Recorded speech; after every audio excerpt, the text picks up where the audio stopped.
জীবন নাটকের চেয়েও নাটকীয়, সত্যি তাই। জীবনটা নাটকের চেয়েও অনেক বেশি নাটকীয়। বাস্তবতার কাছে বারবার মানুষ বা আমরা বড্ড বেশি হেরে যাই। মাঝে মাঝে এমন একটা পরিস্থিতি চলে আসে যেখানে চাইলেও মন খুলে বাঁচা যায় না, মন খুলে হাসা যায় না, মন খুলে কান্না করা যায় না। পরিস্থিতি মানুষকে একটা সময় এমন জায়গায় নিয়ে পৌঁছায় দেয়, চাইলেই সব কিছু করা যায় না। যাই হোক, দুপুরে আমি রান্না করছি হচ্ছে হাঁসের মাংস। এটা ছিল স্বপ্নের সেই কম্বো হাঁসের মাংস। এটা হচ্ছে চীনা হাঁস, কিন্তু খেতে অনেক বেশি মজা লেগেছে। অনেকেই বলে চীনা হাঁসটা নাকি মজা লাগে না, কিন্তু আমি এখানে 2টা কম্বো নিয়েছিলাম, 300 টাকা করে ছিল কম্বোটা। আমি প্রায় সময় স্বপ্নের সেই কম্বোগুলো আমি নিই, কারণ আমার জন্য অনেক ভালো হয় আর কি। কারণ বাচ্চারা সব ধরনের খাবারগুলো খেতে চায় না। তো দেখা যায় যে আর আমার খুব কম লাগে আর কি, তো তখন আমি কম্বোগুলো নিলে আমার সাশ্রয়ী হয়ে যায় আর কি। আর এখানে আমি হচ্ছে একটু পাতলা টাইপের খিচুড়ি রান্না করব। এখানে আমি দিয়েছিলাম বুটের ডাল, মসুরের ডাল আর হচ্ছে মুগ ডাল। আর চাল দিয়েছিলাম 2 রকম, আতপ চাল আর হচ্ছে ভাতের যে আমরা চালটা দিই নর্মালি সেটা দিয়েছিলাম। তো আমার রান্নাটা কমপ্লিট। এটা হচ্ছে সেই হাঁসের মাংস। দেখেই বুঝতেছেন কালারটা কত সুন্দর হয়েছে, সত্যি খেতে কিন্তু বেশ মজার হয়েছে। আর এটা হচ্ছে সেই ল্যাটকা খিচুড়ি। কার কার ল্যাটকা খিচুড়ি অবশ্যই কমেন্ট করে জানাবেন, কারণ জানাতে ভুলবেন না কিন্তু। আমি ইনশাল্লাহ দাওয়াত দিয়ে আপনাদেরকে খাওয়া দেবো। আর এই হচ্ছে আমি এক্সট্রা উঠিয়ে রাখছি। এখানে হচ্ছে একটু পেঁয়াজ বেরেস্তা দিয়েছি, আমার এটা হচ্ছে ডেকোরেশন করতে খুবই ভালো লাগে। আর হচ্ছে এটা হচ্ছে খিচুড়ি। তো এরপর নেক্সট ডেতে চলে যাই হচ্ছে রুই মাছ ভাজা। আর এখানে আমার রুই মাছ হচ্ছে আলু আর টমেটো দিয়ে অনেক মজা লাগে খেতে। আর এর সঙ্গে যদি থাকে হচ্ছে সিম, তারপর হচ্ছে একটু বেগুন, এটাও কিন্তু বেশ মজার একটা খাবার। এই ধরনের খাবার কার কার ভালো লাগে সেটাও কিন্তু কমেন্ট করে জানাতে একদমই ভুলবেন না। তো আমি এখানে আলুটা ভেজে নিয়েছি, তারপর মশলাটা কষে পেঁয়াজটার সঙ্গে আমি আলুটা ভেজে নিয়েছি, এক্সট্রা করে আর ভেজে নিইনি আলাদাভাবে। তো আমি এখানে হচ্ছে তারপর আলুটা ভেজে নিয়ে এখানে পানি দিয়ে সব রকম মশলা দিয়েছি। তারপর এটা কষিয়ে নিব। আর অন্য সাইডে আমি রান্না করছি বেগুন ভাজা। আমি তো ভাই বেগুনের পুরা ফ্যান। বেগুন ভাজা ছাড়া আমার একদমই চলে না।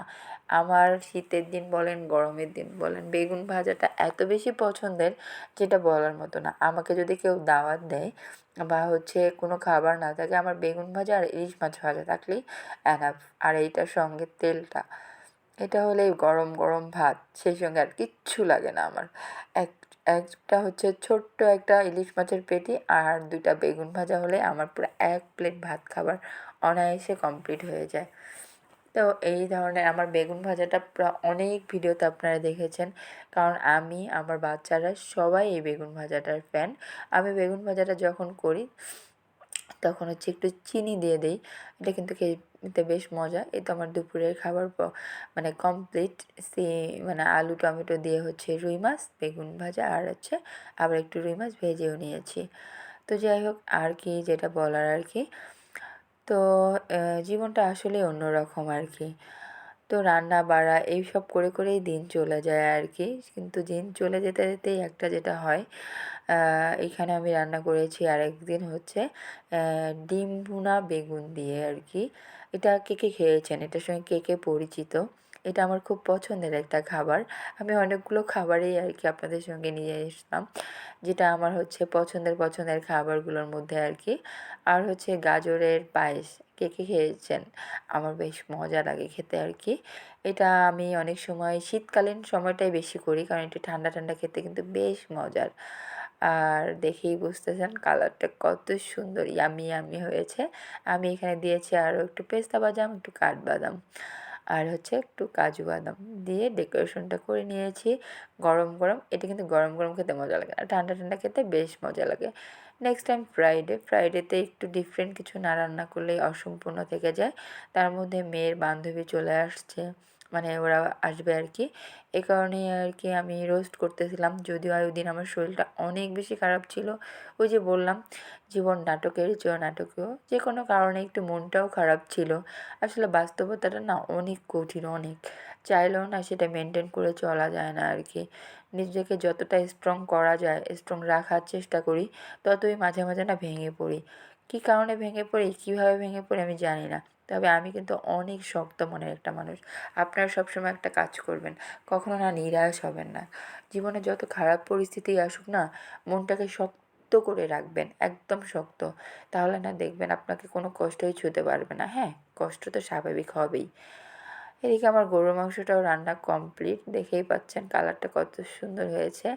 আর এখানে আমি রাইস কুকারে মেখে মানে একদম পুরো মাখিয়ে নিয়ে বসিয়ে দিয়েছি। শর্টকাট পোলাও, আমি এটা ম্যাক্সিমাম সময় করে থাকি। আমার মতো যারা ফাঁকিবাজ বা ব্যস্ততা লাইফ লিড করেন, তারা এই রান্নাটা করে নিতে পারেন। একদম কোনো রকম কষানোর ঝামেলা ছাড়াই সব কিছু দিয়ে মাখিয়ে এটা খেয়ে নেবেন। তারপর সন্ধ্যাবেলা যেহেতু ফ্রাইডে, সন্ধ্যাবেলায় একটু হচ্ছে এই ধরনের খাবার না হলে আমার মানে বাচ্চারা ওদের অসম্পূর্ণ কেটে যায় আর কি। যতই আমি ভালো মন্দ রান্না করে খাওয়াই না কেন, তাদের এসব লাগবেই। তো আমি তিবেত মোমো, এটা আমার অনেক ফেভারিট একটা রেস্টুরেন্ট, ওখানকার খাবার অনেক ফ্রেশ অনেক। তো আমি এখান থেকে হচ্ছে চাউমিন আর হচ্ছে চিকেন উইংস যেটা, ওটা অর্ডার করেছিলাম। এটা ওদের খাবারের মানে প্রাইসগুলো খুব রিজনেবল এবং খেতে কিন্তু বেশ মজার।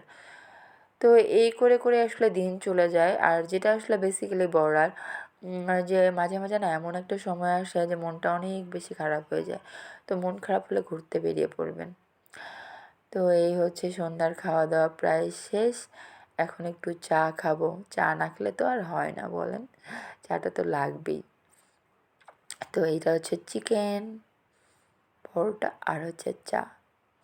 তো সবার ভালো লাগলে লাইক কমেন্ট শেয়ার দিয়ে পাশে থাকবেন। অনেক দিন পর একটা ভিডিও করলাম, তো সবার কেমন লাগলো ভিডিওটা আর কার কার কী কী পছন্দের খাবার সেটা কমেন্ট করে জানাবেন। আল্লাহ হাফেজ সবাইকে।